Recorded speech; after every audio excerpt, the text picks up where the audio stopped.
Yes, good afternoon, officers. Time for today's beautiful current affairs videos. 13th September 2025. So before we start, we are going to launch a new batch on September 22nd. What this course is about, it's a 2-year long CUTE program. Slow and study wins the race concept. So students హ్యాపీగా ప్రశాంతంగా చదువుకోవచ్చు, మంచిగా exam result తెచ్చుకోవచ్చు. So it's a 2-year program and for general studies preparation for both prelims as well as mains. That is what we'll be covering. How do we want to cover this? First, we will provide you with NCERT classes. Then you will be provided with 19 static books with updated information. Now once these books are given, after reading both of them, you are also provided with a special concept called one-to-one mentorship, where an expert mentor or guide will sit with you and they will guide you. If you have any doubts or clarifications, you can clarify with them, apart from the expert faculty doubt clarifications. Then you will be provided with recorded classes also, because just in case if you miss anything, adi kuda ready ga untadi, so you are not actually missing the class. Ivanni chesin tarvata we want to do some practice questions for both prelims as well as mains ki chestamu, so that you will be well versed with the literature of UPSC. Ivanni అయిపోయిన తర్వాత, after doing all these things, simultaneous ga meeku provide chesedi current affairs classes, which will have to link with whatever static material that you have read. So దీని వల్ల ఏమవుతుంది, the first part వల్ల static information will be covered, current affairs classes వల్ల where newspaper and all that magazines and all these things will be covered. Static plus dynamic రెండు కొట్టారంటే UPSC exam ని మనం ఈజీగా clear చేయొచ్చు. That is a whole game in this. Therefore, batch is going to start on September 22nd. If you have any queries, you can call 8121191985 or you can mail to www.sriamias.com. So this, join fast, take the advantage, get the result. So moving on, what are the topics for today? First, RTI's shift from right to deny information. So from right to information, it meant to right to deny. What are the reasons? What are the upgradations of it? Why this new right has been brought? What are all those things we'll discuss. Next, Kerala capital to host a 2-day Blue Economy Conclave. Very important for economy as well as state developments. Next, SEBI asks government to relax minimum public shareholding norms for large IPOs. Initial public offerings. Key. Shareholding. Minimum public shareholding norms ni change cheyalani SEBI చెప్పడం జరిగింది. Because it is a SEBI topic, it becomes very, very important for your economy paper. Next, India votes in favor of UNGA resolutions for Palestine state. Very important geostrategy. Why they have done it? Let's discuss about that. And next, Karki is Nepal's first woman prime minister. Very important. Neighbor కాబట్టి ఇంకా importance పెరిగిపోతుంది. And ఆవిడకి roots కొన్ని కూడా ఇండియాలో లింకే ఉంది. Therefore, it becomes more important. So these are the major topics we are going to cover today. So let's move on to the first topic. RTI's shift to a right to deny information. This topic very, very important. So దాంట్లో చూసుకుంటే మనకి బేసికల్గా right to information will help us to access information and find out everything about everything. But right now there is a situation where right to information ఇవ్వాలి అంటే information ఇవ్వాలంటే there should be a cause for information. If those causes are not matching, the government can deny giving you information. That is the whole essence of it. So ఈ article మనం different యాంగిల్లో different వర్షన్స్లో ఎట్లా చూడాలనేది first చూద్దాం. So first, right to deny RTIs shift ఎందుకు అయింది, what is the reason, first చూద్దాం. So దీంట్లో మనం చూసుకోవాల్సింది ఏంటంటే first angle that we have to observe is constitutional balance. This is the first angle we have to observe this whole article text. ఈ constitution balance చేయడానికి కావాల్సిన legal shifts ఏం చేశారు, that is the second angle we have to observe. Third angle we have to observe is legal shift చేస్తే అడ్మినిస్ట్రేషన్లో కూడా changes వస్తాయి. So what is the administrative burden.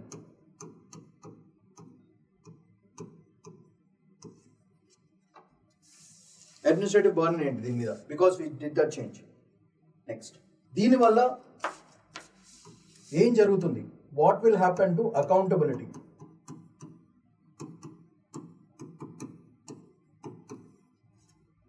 So constitutional shift, legal shifts, administration burden, then accountability collapse, and what will happen to the ఇలాంటివన్నీ చేయడం వల్ల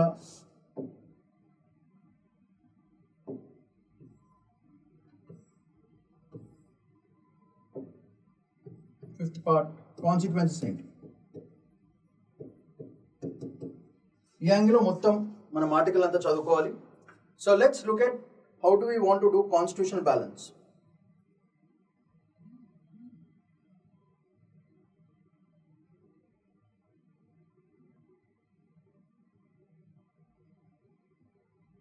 first దీంట్లో మనం మేజర్గా చూసుకోవాల్సిన పాయింట్స్ ఏంటంటే, first RTI act 2005. That's the first thing that we have to observe. Where right to information is considered to be almost like a constitutional right. Next, this will affect Article 19(1) Clause A. This is freedom of speech and information. This is another thing that we have to look into.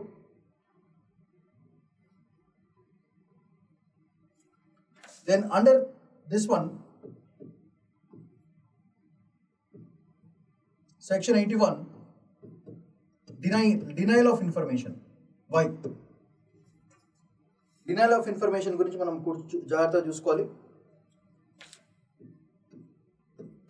And then DPDP Act. So constitutional balance చేయడానికి కావాల్సిన acts అన్ని ఇవి. So keeping that in mind, ఈ DPDP act బేసికల్గా it is data protection.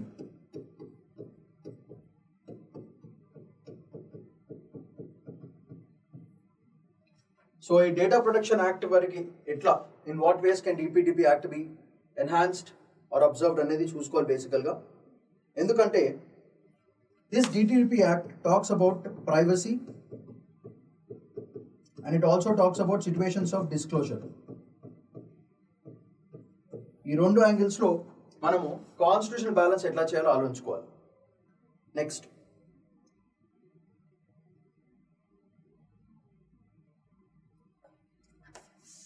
Legal shifts ఏమి అవుతాయి దీంట్లో మనకి ఏంటంటే బేసికల్గా అబ్జర్వ్ చేస్తే, ఫస్ట్ ఎనీ సిటిజన్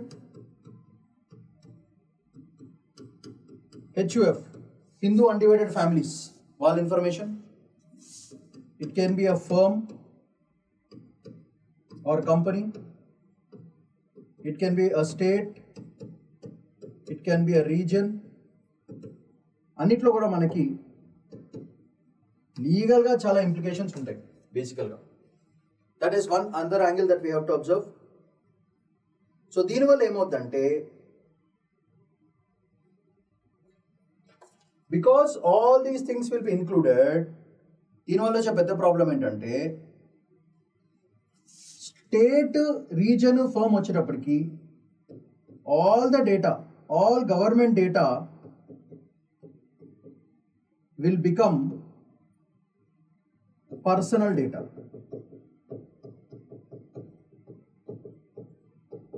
సో మీకు ఎట్లా పర్సనల్గా మీ ప్రైవేట్ ఇన్ఫర్మేషన్ ఉంటుందో, గవర్నమెంట్ స్టేట్ ఇన్ఫర్మేషన్ కూడా, unless it is disturbing public discourse, every data becomes a personal data for the state and the government. So దానివల్ల ఏమవుతుంది, when it becomes personal, denial becomes easy. డినాయల్కి ఎక్కువ chance ఉంటుంది అన్నమాట. ఈ legal shift చేయడం వల్ల citizens, HUF, firm, company, state, reason అన్నీ కూడా,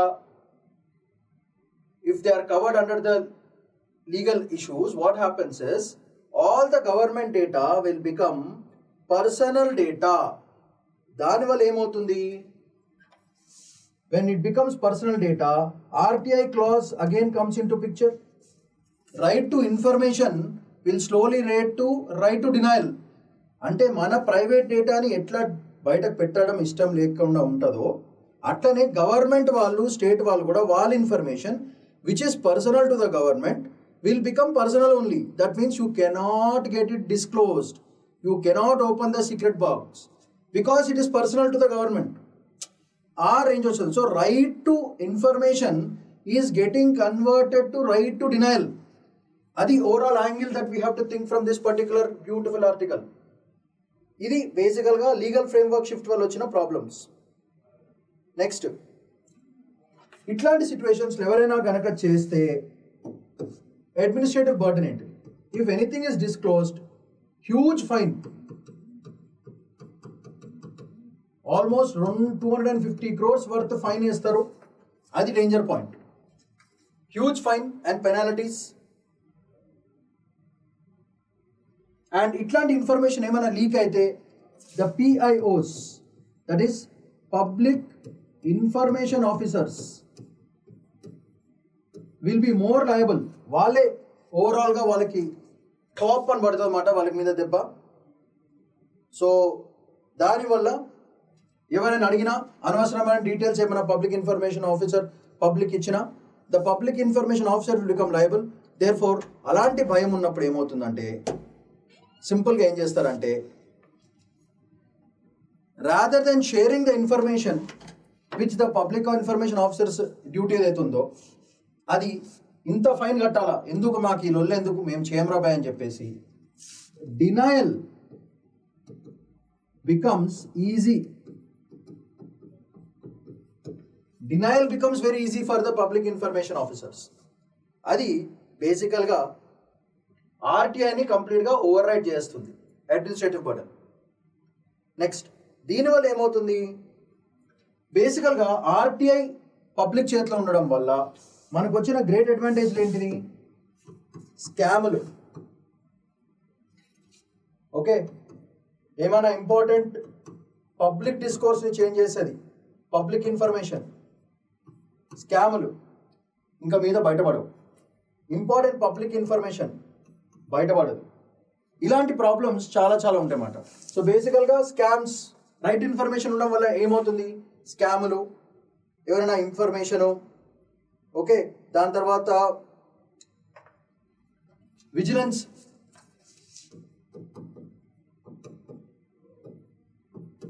బాడీస్ లైక్ లోక్పాల్, లోక్ అదాలత్, వీటన్నిటికి ఇన్ఫర్మేషన్ లేకుండా, ఎవిడెన్స్ లేకుండా ఏం చేయడానికి ఉండదు. ఓకే, సో ఓవరాల్గా ఏమవుతుంది, all these things will stop working properly. దానివల్ల ఓవరాల్గా accountability factor gets hit very badly. అంటే అసలు concept of right to information తీసుకొచ్చిందే జనాలకి డైరెక్ట్గా ట్రాన్స్పరెంట్గా ఉండడానికి. దీనివల్ల ఏమవుతుంది, అకౌంటబిలిటీ లేకపోతే this will all finally lead to more corruption.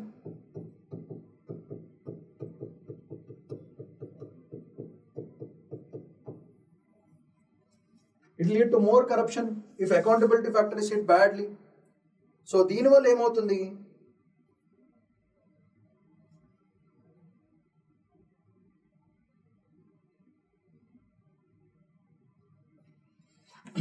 So ఇలాంటివన్నీ జరగడం వల్ల ఫైనల్గా ఏమవుతుంది, what are the consequences of it, which is the fifth factor.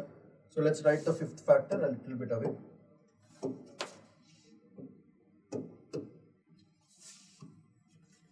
Fifth, consequences.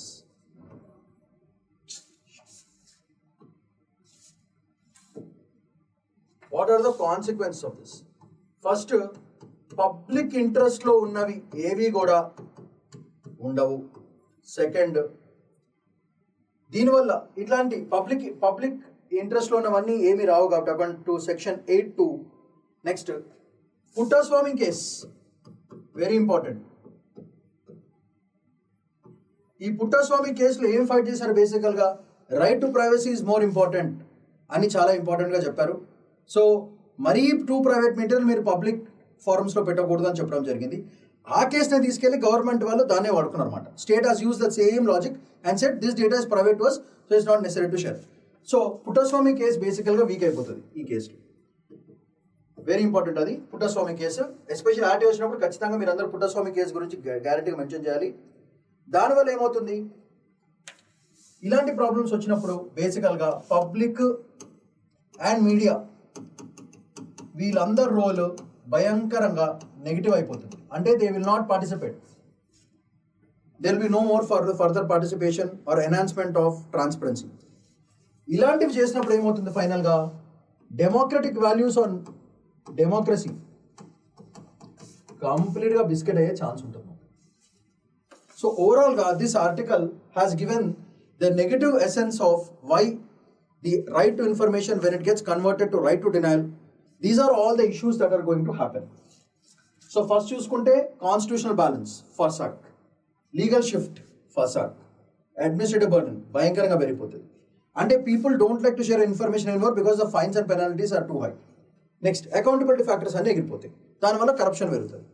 And ఫైనల్గా కాన్సిక్వెన్స్ ఏంటి, పబ్లిక్ ఇంట్రెస్ట్లో ఉన్న ఇన్ఫర్మేషన్ బయటకు రాదు, మీడియా ఇంకా పబ్లిక్ పెద్దగా ఇంటర్ఫియర్ కారు, దానివల్ల ఆటోక్రసీ పెరిగిపోతుంది.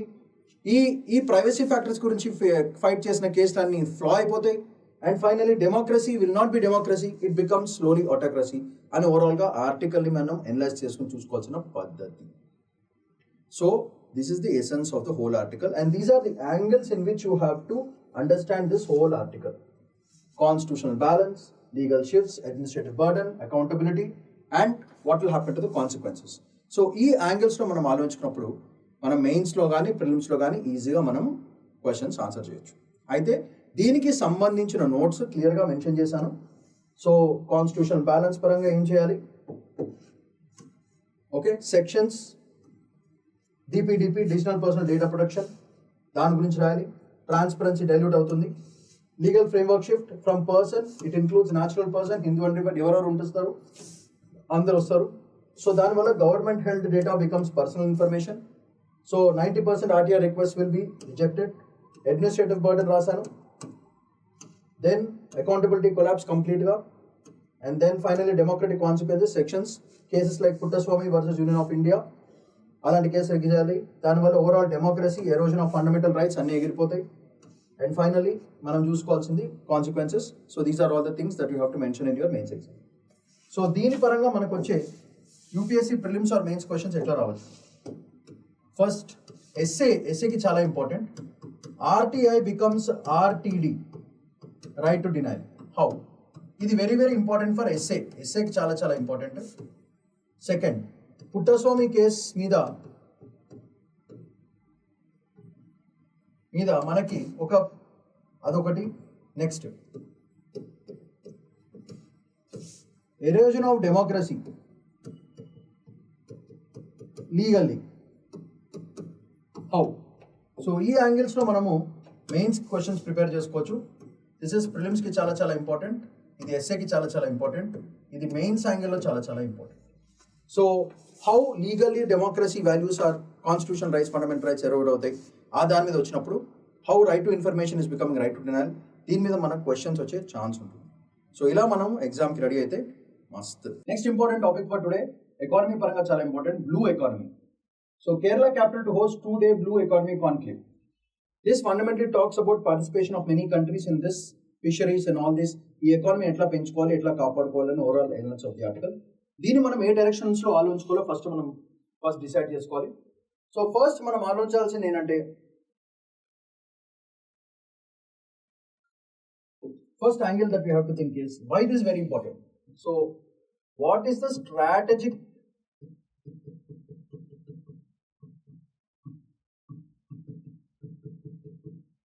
maritime direction? That is the first direction we have to think. Why this conclave is very very important. Second, what are the institutions which are participating? Plus constitutional bodies ఏమున్నాయి? That is the second direction in which we have to think about this. Third, and why they are participating. Third angle that we have to think is, who are the participants plus global angle for it. This is a third direction in which you have to analyze the article. And then fourth, what are the focus points and future perspectives ఏంటో మనము జాగ్రత్తగా ఆలోచించుకోవాలి with respect to this particular topic. And fifth,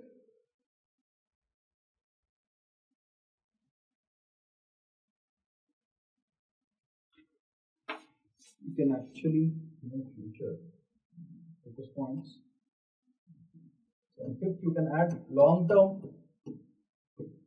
futuristic perspectives. So, ఈ directions లో మనము ఈ essayని ఈ beautiful article analyze చేసుకుందాం. So first, let's look at what are the strategic maritime issues and strategically how this conclave will help us build a lot of things. So first thing ఏంటంటే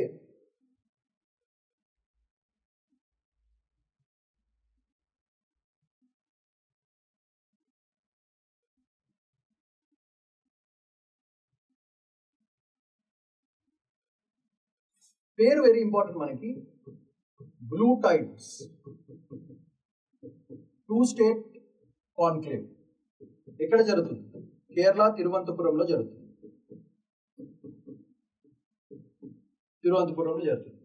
అయితే why this is very important is because it is the first of its kind where a state is actually making this do first of its kind of it is చాలా European countries దీంట్లో participate చేస్తున్నాయి. Therefore, this is very similar to example కింద మనము India EU maritime relation గురించి this will enhance the whole thing. So strategically it is just like the India EU this one. So overall if you observe this whole thing we are talking about is the concept of blue economy.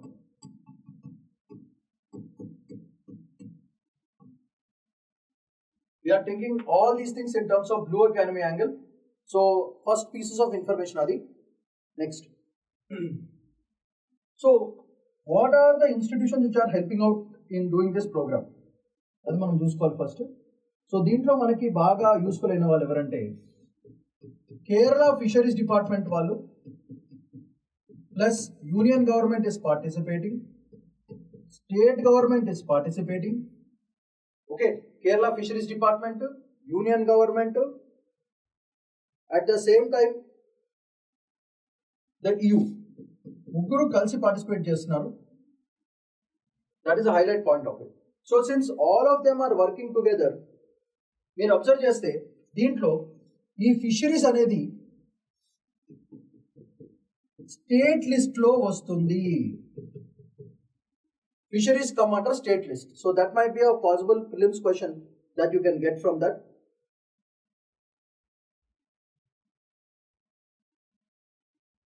Next. దీంట్లో మనకి high seas లో economy ఎట్లా పెంచుకోవాలి? High seas that comes under union list. That is the best part of it. So ఇలా union government, state government, union list state list కలిసి చేస్తున్నాయి కాబట్టి you can look at this concept as cooperative federalism. Cooperative federalism union వాళ్ళు, centre వాళ్ళు, state వాళ్ళు కలిసి చేస్తున్నారు కాబట్టి you can think from a constitutional angle, state list, union list, departments and organisations working together. Therefore, it is the best example for cooperative federalism, especially for an external thing. So, ఇది బేసికల్ గా they are targeting high seas లో బేసికల్ గా 12 nautical miles వరకు వాళ్ళు economy angle చూస్తున్నారు with respect to this. So ఈ angle is very very important for all of us when you are analyzing this article.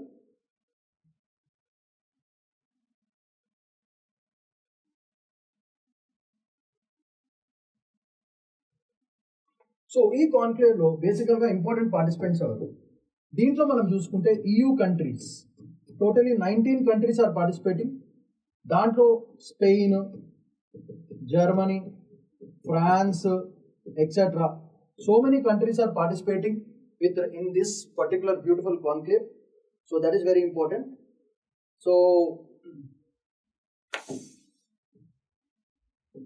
sorry, it is not 19, it is 17 countries who are participating, Spain, France. And then what is it showing? It is showing that countries plus state plus government, all of them together are working. It is similar to our India-EU relations, which you can mention. దానివల్ల మన maritime security and oceanic presence and building up a huge economy. కలిసి చేస్తున్నారు కాబట్టి it's a multilateral, multi-dimensional effort by the countries plus the states of a particular country. So దానివల్ల ఏమవుతుంది, ఇట్లాంటి వల్ల ఈ పార్టిసిపేషన్స్ వల్ల SAGAR sustainable growth for all that kind of projects plus మన ఇండో పెసిఫిక్ రీజన్లో వెరీ ఇంపార్టెంట్, ఐఓఆర్ రీజన్లో చాలా ఇంపార్టెంట్, మన defense purpose wise it is very important, maritime trade relations are very important. So from all angles this kind of togetherness is strengthening India's image globally. So that is a perspective that we have to think because of the participation in the global angle. That is one direction that every student has to think, UPSC students. So we'll dintlo em maatladukuntaru, what are the focus points from this particular thing manam chuskunte.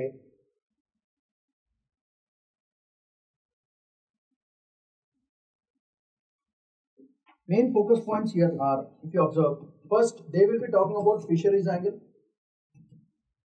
Second, they will be talking about fisheries angle is one. Then they want to talk about sustainable development goal 14, oceanic pride and all that, how do you protect them?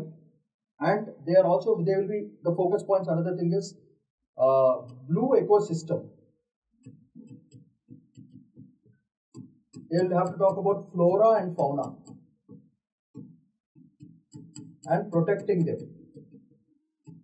So ocean lo వచ్చే problems అన్నిటిని ఎట్లా protect చేసుకోవాలి, industries ని ఎట్లా control చేసుకోవాలి, and how do you protect this beautiful blue economy which cannot be created so easily. So how do you protect all these things అనేది వాళ్ళు basic గా చూసుకుంటున్నారు.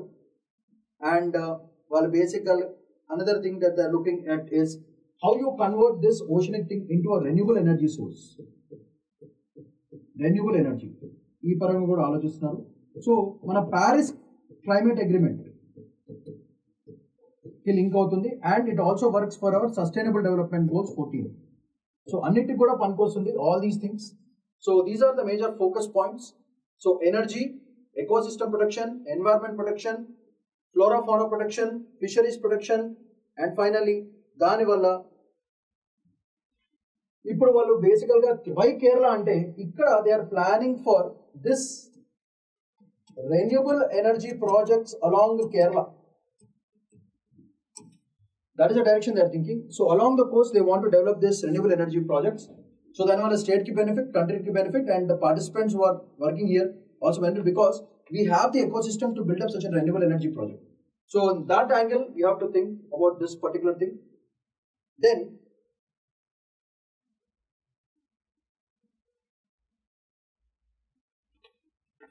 future lo chuskunte, if this is working out beautifully, we can work on ecotourism. That is a future. Ecotourism, very very important. Eppadaithe it becomes a tourist spot, the protection for that region increases. So money increases, sustainability increases, economy develops. Therefore the system remains constant. It will be more protected than what it is being protected now. So ecotourism is one different angle. Then the planning for ports, green ports, and how do you want to convert this blue economy into a circular economy? That is another angle in which the long-term future is ahead. These are the direction which they are thinking. And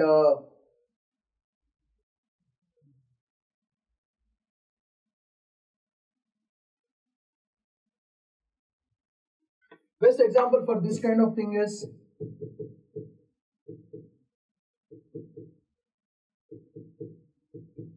Vijayanam project along Kerala. You can mention this. So, and finally they want to create a huge green port for blue economy. So that is the direction which they are thinking. So if you observe this article fundamentally, this conclave, this meet, okay, strategic maritime perspective only. Okay, what institution where cooperative federalism is being touched. Then you have economy side, what are the things and which are the countries which are participating. Then focus points ఏంటి, points of discussions ఏంటి, so మన sustainable development goals కానీ Paris climate agreements కానీ ఎట్లా మనం manage చేస్తాం, and futuristic perspective చూసుకుంటే eco tourism, ports, green energy and renewable energies, and finally examples ఒక 4-5 చేసుకుని బ్లూ ఎకానమీని ఎట్లా పెంచుకోవాలి, ఎట్లా కాపాడుకోవాలి అనేది overall direction of this particular beautiful article. It is very very important for the Coast, for the security and also the economy of the country. Therefore, GS3 పేపర్కి చాలా చాలా ఇంపార్టెంట్, GS2 పేపర్ అండ్ 3కి చాలా చాలా important, and అక్కడ ఉన్న fisheries కమ్యూనిటీస్కి చాలా చాలా important. This is a proof of if cooperative federalism works, how it improves the economy of particular స్టేట్కి సూపర్ ఎగ్జాంపుల్. సో దీనికి కావాల్సిన నోట్స్ ఆల్రెడీ తయారు చేసి పెట్టాను మీకు. So strategic maritime diplomacy, SAGAR project, then fisheries department subject list ఏ list వస్తుంది, entry 57, participation in global engagement, and some names and other things have been mentioned. So thematic and knowledge sharing etla chestaru, future roadmap and long term benefits emunayo anni mention cheyadam jarigindi. So ee direction lo manam aalochinchukunte, first manamu topics and scope where you can get a question.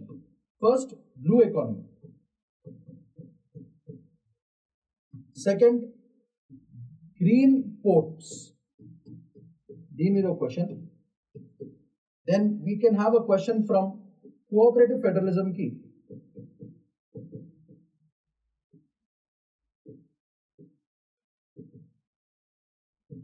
Then in direction of maritime trade, plus as well as minus. Then global outlook. So these are the directions in which you have to think. So this is very very important for mains. Green ports prelims ki chala chala important, cooperative federalism essay ki chala chala important, maritime trade very important for mains question GS paper 3 international relations, global outlook very very important for mains. So that these are the scope of questions వచ్చే chance ఉంది దీనికి. So ఈ direction లో మనం ఆలోచించుకొని ఈ article ని మనం అనలైజ్ చేసుకుని దీనికి నోట్స్ స్టడీ చేసుకుని నేను అండర్లైన్ చేసింది ఎక్స్ప్లెయిన్ చేసింది అన్ని కలిపి కొట్టేస్తే మస్తు. Next important topic for today is SEBI asks government to relax minimum public shareholdings norms for large IPOs. Recent గా దీంట్లో SEBI norms especially large capital companies initial public offerings లో రూల్స్ తీసుకొచ్చారన్నమాట. బేసికల్ గా దాంట్లో వాళ్ళు చెప్పడం ఏంటంటే large companies almost paid up capital వాళ్ళకి చాలా ఎక్కువగా ఉండాలి. ఫర్ ఎగ్జాంపుల్ ఒక 2 లక్షల కోట్ల కంపెనీ ఉంది అనుకోండి, దాంట్లో ఫ్లోటింగ్ పైసలు వాళ్ళు పెట్టాల్సింది 10,000 కోట్లు. ఇట్లాంటి హ్యూజ్ డిమాండ్స్ గవర్నమెంట్ పెట్టడం వల్ల ఏమవుతుంది, పెద్ద పెద్ద ఐపీఓస్ ఏవైతే ఉన్నాయో మన నిఫ్టీ లేకపోతే లార్జ్ క్యాప్ ఇండెక్స్లో పెట్టకుండా వాళ్ళు డైరెక్ట్గా ఫారెన్ కంపెనీస్కి షిఫ్ట్ అయిపోతారు because of these rules. So SEBI ఏం చెప్పిందంటే ఈ రూల్స్ని కొంచెం రిలాక్స్ చేస్తే ఇన్వెస్టర్ కాన్ఫిడెన్స్ పెరుగుతుంది, ఇన్వెస్టర్స్ బాగుంటారు, కంట్రీకి బాగుంటుందని చెప్పడం జరిగింది. ఇది సింపుల్గా క్రక్స్ ఆఫ్ ది ఆర్టికల్. అయితే దీంట్లో మనం చూసుకోవాల్సిన యాంగిల్స్ ఏంటి, what are the different angles in which we have to understand this particular topic? First, మనం చూసుకుంటే what is the current regulatory context, next దాని వల్ల వచ్చే problems direction, next proposed relaxation according to what SEBI is requesting, and finally market and investors మీద significance and impacts ఏం పడుతుంది, and దీనివల్ల economy మీద టోటల్ ఎట్లా ఇంపాక్ట్ పడుతుంది అనేది మనం చూసుకోవాల్సిన different angles. So these are the different angles in which we have to understand this whole article.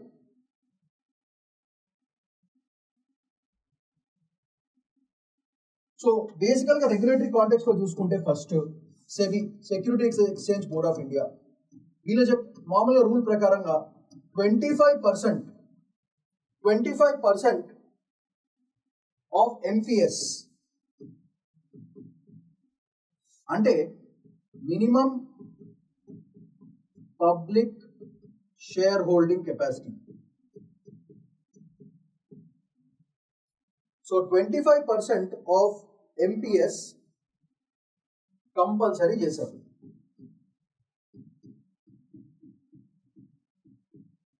ఇది పెద్ద క్లాస్ మాట. మనం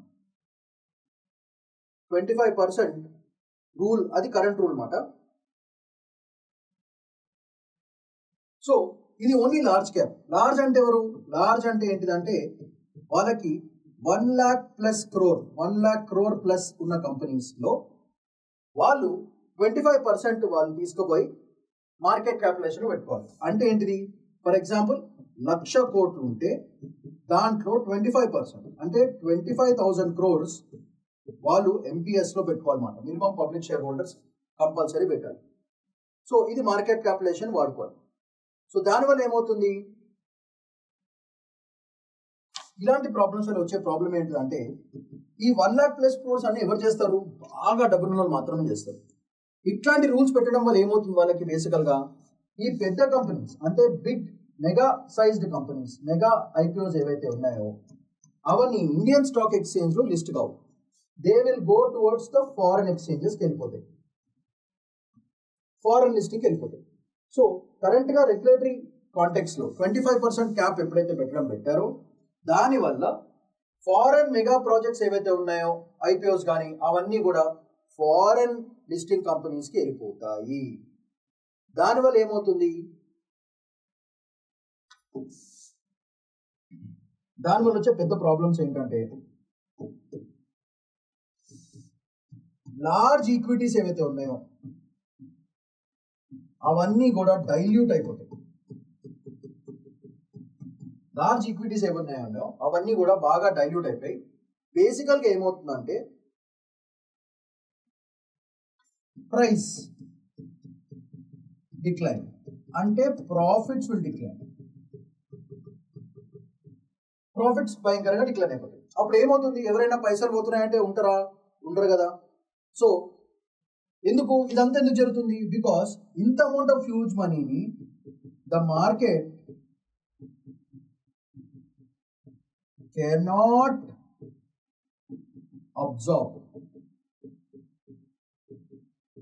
అబ్జార్బింగ్ కెపాసిటీ అంత ఉండదు, అది మేజర్ ప్రాబ్లం. సో దీనివల్ల ఏమవుతుంది, బేసికల్గా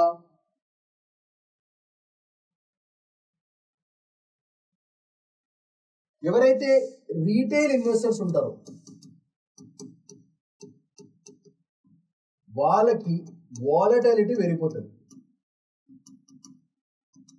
వాలటిలిటీ ఎప్పుడైతే ఇంక్రీజ్ అవుతుందో ఇన్వెస్టర్ కాన్ఫిడెన్స్ తగ్గిపోతుంది. ఎప్పుడైనా మార్కెట్ స్టేబుల్గా పెరగడమో, స్టేబుల్గా తగ్గడమో, లేకపోతే స్టాగ్నెంట్గా ఉంటే బాగుంటుంది. But if the index is going వెళ్ళిపోయింది అనుకో, రీటైల్ ఇన్వెస్టర్ కూడా బయటకు వెళ్ళిపోతాడు. అది ప్రాబ్లం అన్నమాట. So these are all the major problems. So especially large ఇన్వెస్టర్స్కి ఈ వాలటిలిటీ నచ్చదు. సో వాళ్ళు ఒక స్టేబుల్ ఫారెన్ దానికి షిఫ్ట్ అయ్యే ఛాన్స్ ఉంటుంది. అది కరెంట్గా ఉన్న పరిస్థితి. These are all the current పరిస్థితిస్ రైట్ నౌ. సో వీళ్ళు ఏమంటున్నారంటే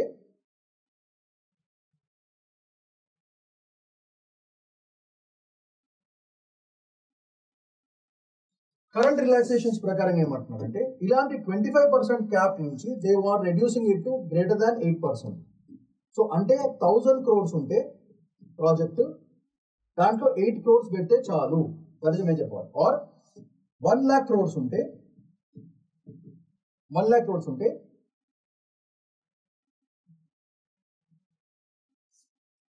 you just have to put 80 crores మాట.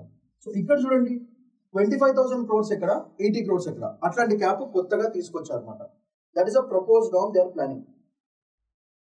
అయితే ఈ 25% క్యాప్ని ఒకటేసారి ఫస్ట్ పేమెంట్ చేయకుండా 5 years టైంలో ఫిల్ చేయాలి అని చెప్పడం జరుగుతుంది. 5 years టైంలో మెల్లగా 8% చొప్పున పెట్టుకుంటూ 25% ఎన్పిఎస్ కంప్లైన్స్కి పెట్టుకోవాలి.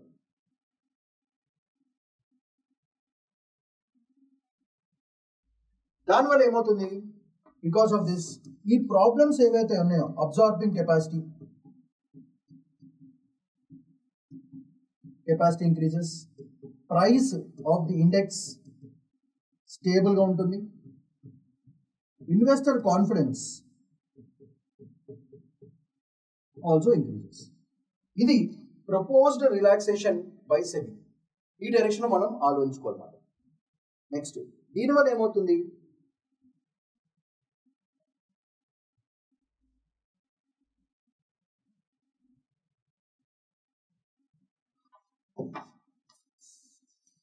ఇలాంటి ఫీచర్స్ వల్ల ఏమవుతుంది, because of these things what happens is first retail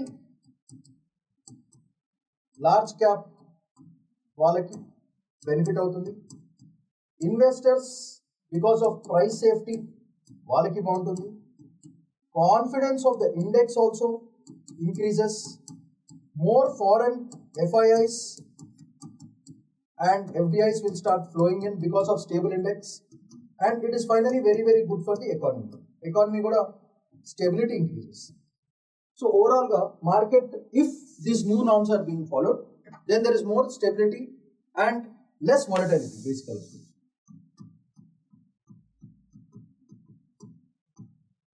So finally this will lead to less volatility and therefore the markets will remain very stable and finally market functioning kuda baguntadi. So overall ga ilan chesukodam valla economy మీద ఏం impacts పడతాయి. ఇలా అయితే what happens is more influx, అంటే India ఎకానమీలో more money will flow, which is a very good thing. Then strategically more FIIs will flow, so more market capitalization, more participation, and finally జీడిపికి national income రెండు కూడా భయంకరంగా పెరుగుకుంటూ వెళ్ళిపోతుంది. So ఇట్లా మనం strategy పరంగా చూసుకున్నా, ఎకానమీ పరంగా చూసుకున్నా, these are the directions in which you have to think. దానివల్ల ఫర్ ఎగ్జాంపుల్ మనం చూసుకుంటే రిలయన్స్, టాటాస్ వీళ్ళందరూ కూడా స్టేబుల్గా ఇట్లానే పెరిగారు. ఓకే, దానివల్ల మన ఫారెన్ ఇన్వెస్ట్మెంట్స్ ఏవైతే ఉన్నాయో అవి కూడా మన దాంట్లో పార్టిసిపేట్ చేసి ఓవరాల్గా ఈ సెబీ రూల్స్ని ఏవైతే రిలాక్స్ చేసి ప్రపోజ్డ్ రిలాక్సేషన్ చేసుకుంటే ఓవరాల్గా స్టాక్ మార్కెట్కి, ఇండైసెస్కి, మార్కెట్ క్యాపిటలైజేషన్స్కి, ఫ్యూచర్ ఇన్వెస్టర్స్కి, రీటైల్ మార్కెట్ ఫెలోస్కి అండ్ ఫైనల్గా ఎవరైతే ఈ గేమ్లో ఉన్నారో వాళ్ళందరూ కూడా ఒక స్టేబుల్ జోన్ కనపడుతుంది. దానివల్ల కంట్రీకి బెనిఫిట్, జనాలకి బెనిఫిట్, ఇన్వెస్టర్స్ కూడా బెనిఫిట్. దానివల్ల మార్కెట్ క్యాపిటలైజేషన్ ఎక్కువ అవుతుంది. So more businesses to flow and participate. That is the overall analysis of that. Chala very very important article. So మీకు చాలా సింపుల్ గా లూసిడ్ గా చెప్పాను, so that you will understand the basic concept first and then it becomes easy for you to analyze the article. So దీంట్లో కావాల్సిన notes అంతా కూడా నేను మెన్షన్ చేశాను. మార్కెట్ రియాలిటీ ఏంటిది, ప్రపోజ్ నార్మ్స్ ఏమేమి ఉన్నాయి, implications and market investors confidence, how do they react, IPOs కి, లిస్టింగ్ ఇండియా విజన్, అది కూడా వెరీ వెరీ ఇంపార్టెంట్. సో ఈ పర్స్పెక్టివ్లో చూసుకోవాలి. దీంట్లో మనకు బేసికల్గా ఎకానమీలో చూసుకుంటే మనకు వచ్చే ప్రపోజ్డ్ క్వశ్చన్స్ ఏంటంటే, సెబీ మీద ప్రిలిమ్స్ క్వశ్చన్ వస్తుంది, new norms and it's impacts,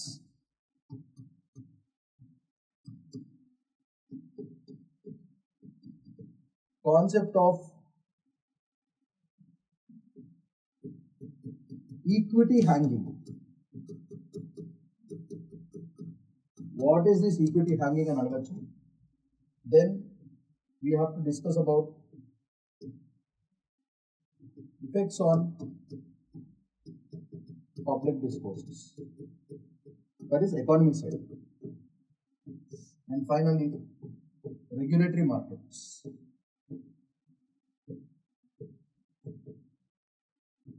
So these are the angles in which you have to think. First, SEBI very important for prelims. New norms, mains में discussion analysis. Equity hanging, you can be asked of prelims as well as mains questions. Next, effect of public discourse, especially from the economy side, very very important for mains. And regulatory markets, దాని effects mains కి చాలా చాలా important. So ఇట్లా మనం అన్ని విధాలుగా ఈ SEBI article ని చాలా డిఫరెంట్ గా అనలైజ్ చేసి ఒక large cap mega IPOs, talk about mega IPOs. Mega IPOs అంటే 1 lakh plus crore companies who are trying to list themselves, అట్లాంటి వాటికి ఎట్లా ఇన్ఫ్లుయెన్స్ అవుతుంది అనేది చూసుకోవాలి. This the direction which you have to think and these are the questions you have to make. ఒక చిన్న flow chart ready చేసుకుని పెట్టుకోండి. మస్తు. Next important topic for today is in the UNGA, that is United Nation General Assembly voting system for Palestine లో India favoured formation of Palestine. 2-state theory very important. So బేసికల్గా దీంట్లో మనకి ఇది చాలా రోజుల నుంచి నడుస్తుంది. ఇజ్రాయెల్ వాళ్ళ కోపం వస్తుంది, US వాళ్ళ కోపం వస్తుంది, కానీ ఇండియా చాలా సాఫ్ట్ డిప్లొమాటిక్గా బేస్డ్ ఆన్ ఫ్లో వెళ్తుంది బేసికల్గా, more than strategy. So it's very good thing. So దీంట్లో మనం చూసుకోవాల్సిన డైమెన్షన్స్ ఏంటి? First very important, India's position ఏంటి కరెంట్లీ, ఎందుకు ఆ పొజిషన్ తీసుకుంది.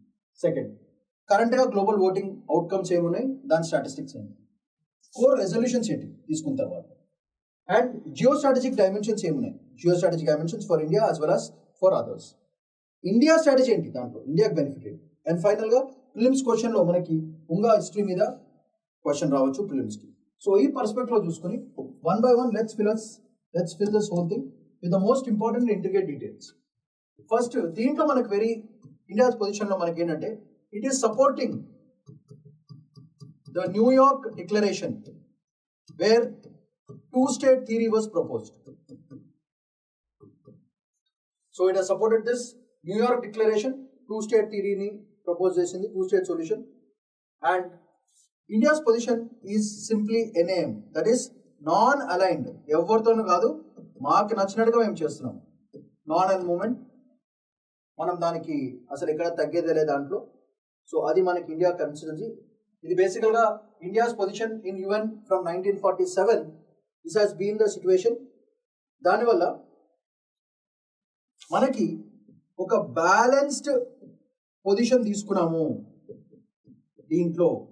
అంటే పాలెస్టీన్కి ఇజ్రాయెల్ని హ్యాపీ పెడుతున్నాము, పాలెస్టీన్ హ్యాపీ పెడుతున్నాము, ఈ డైరెక్షన్స్ అని చెప్పేసి India's current position. So current సిచ్యువేషన్లో ఓటింగ్ పరంగా చూసుకుంటే 142 ప్లస్ ఉన్నారు, అంటే in favour of Palestine, 10 against ఉన్నారు నెగటివ్. ఈ 10లో బేసికల్గా యుఎస్, ఇజ్రాయెల్, అర్జెంటీనా ఇట్లాంటి కంట్రీస్ అన్నీ కూడా చాలా ఉన్నాయి. హంగేరీ ఇట్లాంటి కంట్రీస్ బేసికల్గా యుఎస్, ఇజ్రాయెల్, హంగేరీ, అర్జెంటీనా అట్లా 10 countries ఉన్నాయి which are against this particular thing. ఎందుకంటే they are all in favor of Israel, not Palestine. So this currently shows how so many countries are in favor of the two-state theory, two-state solution. ఇది very similar to Gaza సీజ్ఫైర్లో కూడా అట్లా జరిగింది.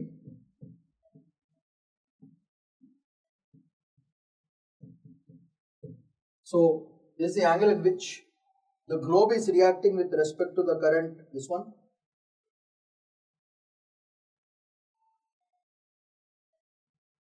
So ఇట్లాంటి వాటి వల్ల ఏమవుతుంది బేసికల్గా ఈ గ్లోబల్ పొజిషన్ వల్ల ఏమవుతుంది ఫైనల్గా పాలెస్టైన్ లెజిటిమసీ విల్ ఇంక్రీజ్. అంటే legal recognition of Palestine state by the whole world.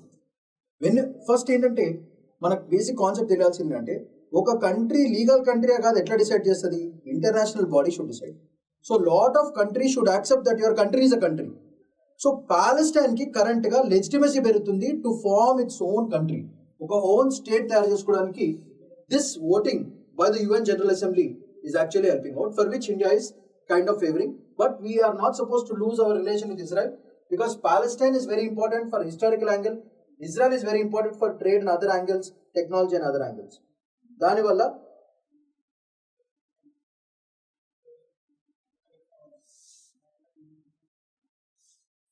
ఇది మనకి బేసికల్గా ఇక్కడ మనం రాయాల్సింది ఏంటంటే ఓస్లో accords 1993,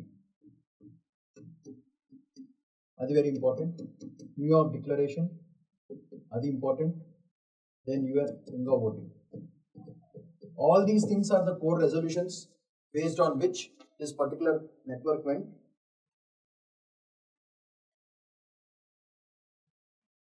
So this clearly shows that people want what currently? People want peace in Gaza. ఎందుకు ఇవన్నీ కావాలి?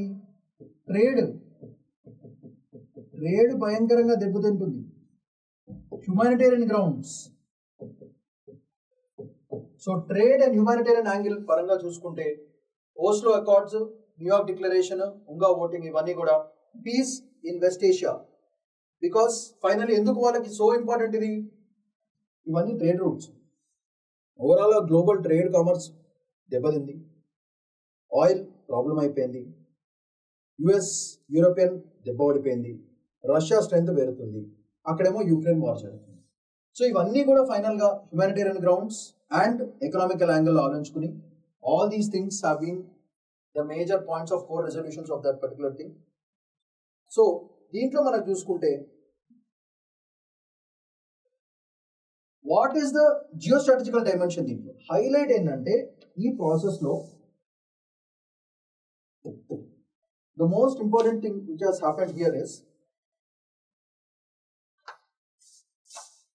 participation of France. ఇది ఓకే బానే ఉంది, ఎందుకంటే వీళ్ళే కోచర్ చేశారు. Saudi Arabia participation that has raise the eyes. ఎందుకంటే సౌదీ అరేబియా ఈ ఇట్లాంటి వాటిలో రేర్గా పార్టిసిపేట్ చేస్తుంది.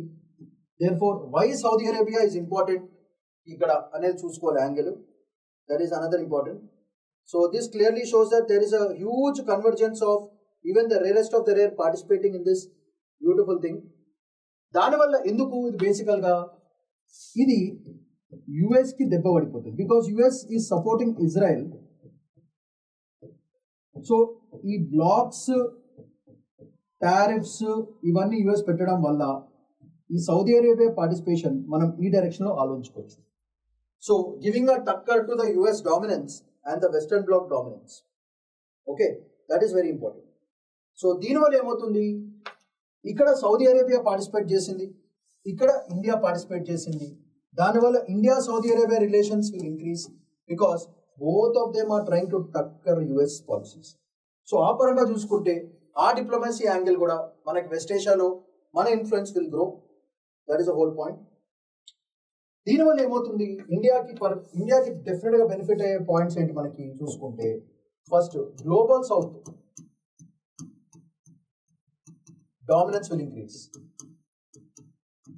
West Asia bloc dominance will increase, better relations with other countries, and ఓవరాల్గా leader qualities we're projecting on the global platform. So ఆ విధంగా చూసుకున్నా సరే ఇండియాకి ఎవ్రీ యాంగిల్లో this favouring of Palestine has actually enhanced India's image. And మన concept of act west policy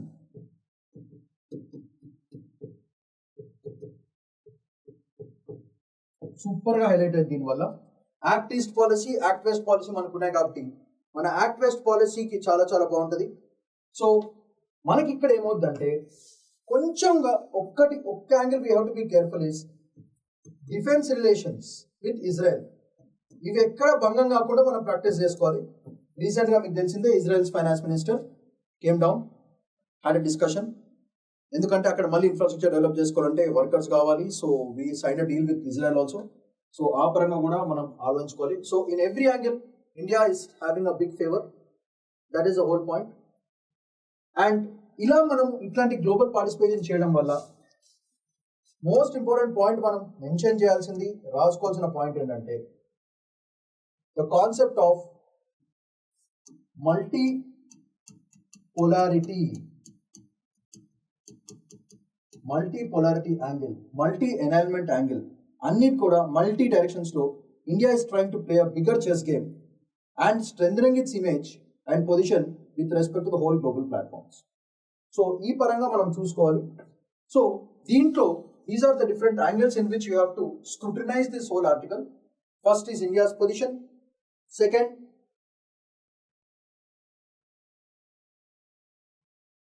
global directions and voting, third what are the core resolutions like Oslo Agreement, New York Declaration, next geostrategic dimensions, why it is special, participation of Saudi Arabia and India ki link, global south lo manaki India ki strategic advantages em unnai ee directions lo manam aalochinchukovali. So ivanni manaki mains perspective lo chaala chaala important. Aithe prelims lo manaki very most unexpected question ఏంటంటే ఉందా history, దాని మీద question వస్తుంది. You have to remember 1945లో establish చేశారు. Headquarters actual London, but headquarters is in New York. ఇది బేసికల్గా మనం గుర్తుపెట్టుకోవాలి. 1945 ఎస్టాబ్లిష్డ్. ఫస్ట్ సెషన్ ఏమో లండన్లో జరిగింది, ఫస్ట్ సెషన్. హెడ్ క్వార్టర్స్ ఏమో New York యుఎస్ఏలో. Basically, what does it do? What this does is countries to చర్చలు, peace resolutions, wartime diplomacy, ఇవన్నీ కూడా ఉంగా డస్. సో ఈ మల్టీ గేమ్ని జాగ్రత్తగా ప్రొటెక్ట్ చేసుకుని the UN general assembly makes a big task, does a big work. Now, in this scenario, we have to think only from India direction because we are preparing for UPSC. So this is all the explanation part and the angles and the directions in which you have to analyze this whole beautiful article. అలా చేసుకుంటే మీకు బాగుంటుంది. So దీనికి related notes కూడా క్లియర్గా mention చేశాను. India's position, global voting outcome, core elements ఏమున్నాయి, disastrous dimensions ఏమున్నాయి, స్ట్రాటజిక్ ఇంపార్టెన్స్ ఫర్ ఇండియా ఏంటి, అండ్ ఫైనల్గా little bit of UNGA history. So బేసికల్గా మనకి స్కోప్ ఆఫ్ క్వశ్చన్స్ ఎక్కడెక్కడ వస్తాయంటే UNGA, దాని role, functions. Next New York declaration details. Next Oslo Accords.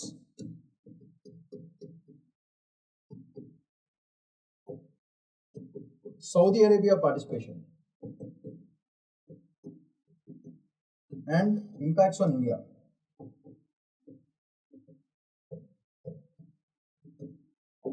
So దీంట్లో మనకి బేసికల్గా UNGA resolution very important for prelims, New York declaration also important for prelims, Oslo accords very important for prelims, Saudi Arabia participation important for prelims, India impacts on Palestine and Israel state issue very very important for mains. So ఈ పర్స్పెక్టివ్లో మనము అన్ని ready చేసుకుని notes పెట్టుకుంటే బాగుంటుంది. Notes already ఇచ్చేసారు మీకు, మీరు జస్ట్ రివైజ్ చేసుకుని వీడియో ఇంకోసారి చూసుకోండి. More than sufficient. Jabardasth. So the next topic for today,